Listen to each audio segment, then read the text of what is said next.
Tiniyak ng Department of Energy o DOE na sapat ang supply ng langis sa bansa at wala itong planong mag-order ng karagdagang fuel o karagdagang supply sa kasalukuyan sa kabila ng ipinatupad na panibagong taas presyo na naman sa mga produktong petrolyo simula ngayong araw ng Martes. Ayon kay Energy Secretary Sharon Green, hindi na muna kailangan ng panibagong order ng fuel dahil sa may sapat na supply at limitado rin ang storage facilities ng bansa.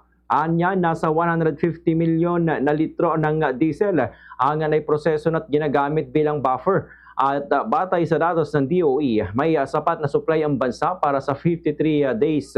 At kabilang dito, ang gasolina na may 52 days na kayang makonsumo, diesel na may 54, kerosene na may 166 days, jet fuel na may 71 days, fuel oil na may 62 days at liquefied petroleum gas o LPG na may 40 days.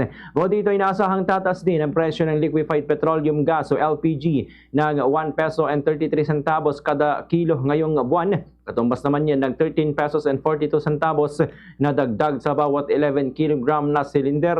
Sa usapin naman ng kuryente, sinabi ni Green na suportado ng DOE ang panukalang alisin ng value-added tax o VAT sa kuryente upang mapababa ang gastos ng mga consumer. Bagamat nasa Department of Finance ang pinal na desisyon.